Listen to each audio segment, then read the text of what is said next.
গুৱাহাটী হাইকোৰ্টে 337টা junior administrative assistant post মুকলি কৰিছে। ইণ্টাৰেষ্টেড আৰু এলিজিবল কেণ্ডিডেটবোৰে 31 জুলাইৰ ভিতৰত এই পোষ্টবোৰ কাৰণে এপ্লাই কৰিব পাৰিব। আজিৰ ভিডিঅ'ত কেনেকৈ আপোনালোকে নিজৰ মোবাইলৰ পৰাই জুনিয়ৰ এডমিনিষ্ট্ৰেটিভ এছিষ্টেণ্ট পোষ্টৰ কাৰণে এপ্লাই কৰিব, ডকুমেণ্টছ কি প্ৰয়োজন হ'ব, সকলো A to Z ডিটেইলছ ভিডিঅ'ত দেখুৱাই দিম। ভিডিঅ'টো শেষলৈকে চাব।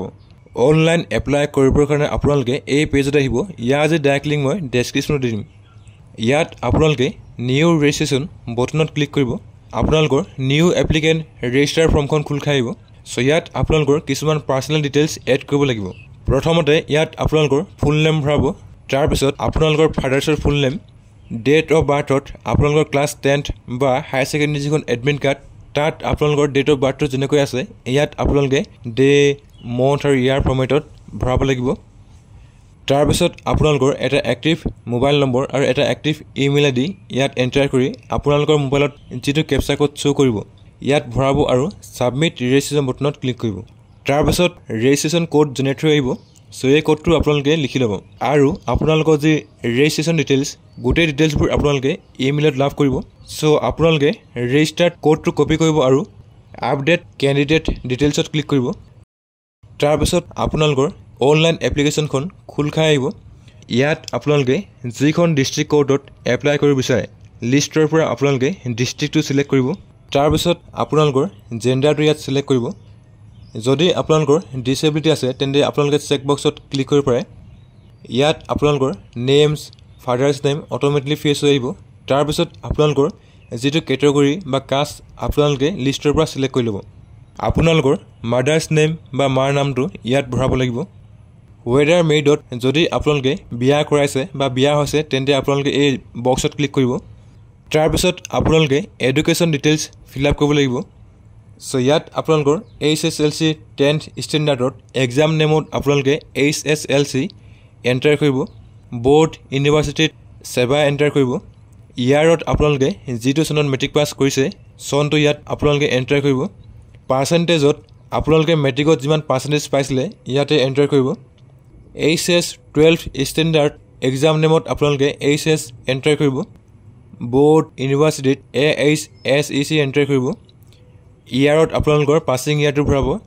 তাৰপিছত আপোনালোকৰ পাৰ্চেণ্টেজটো ভৰাব। নেক্সট আপোনালোকে গ্ৰেজুৱেশ্যনৰ ডিটেইলছ এড কৰিব লাগিব। চ' এক্সাম নেমত আপোনালোকে যদি BA পাছ আউট কৰিছে তেন্তে BA লিখিব। যদি BSc পাছ আউট কৰিছে BSc লিখিব। যদি আপোনালোকৰ BCom আছিলে তেন্তে ইয়াত BCom লিখি দিব। বৰ্ড ইউনিভাৰ্চিটিত যদি আপোনালোকে ডিব্ৰুগড় ইউনিভাৰ্চিটিৰ আণ্ডাৰত পাছ আউট হৈছে তেন্তে ইয়াত আপোনালোকে ডিব্ৰুগড় ইউনিভাৰ্চিটি এণ্টাৰ কৰিব।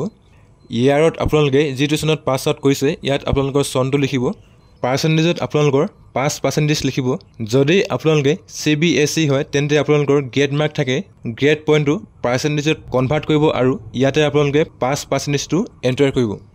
Junior administrative assistant post apply কৰিবৰ কাৰণে মিনিমাম 3 monthsৰ কম্পিউটাৰ চাৰ্টিফিকেট ডিটেইলছ এড কৰিব লাগিব।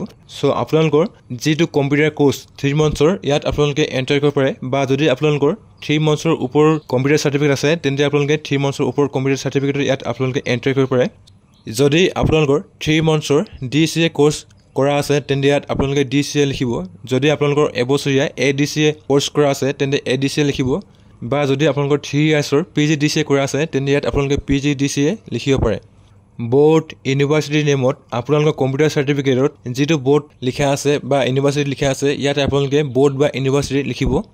ইয়েৰত যিটো চনত আপোনালোকে কম্পিউটাৰ কোৰ্চ কমপ্লিট কৰিছে ইয়াতে আপোনালোকৰ ইয়াৰটো লিখিব। পাৰ্চেণ্টেজত আপোনালোকৰ কম্পিউটাৰ কোৰ্চত যিমান পাৰ্চেণ্টেজ স্ক'ৰ কৰিলে ইয়াতে আপোনালোকে লিখি দিব। নেক্সট আপোনালোকে আদাৰ কোৱালিফিকেশ্যন এড কৰিব লাগিব। চ' যদি আপোনালোকে গভাৰ্ণমেণ্ট এমপ্লয় হয় তেন্তে এই চেক বক্সত ক্লিক কৰিব।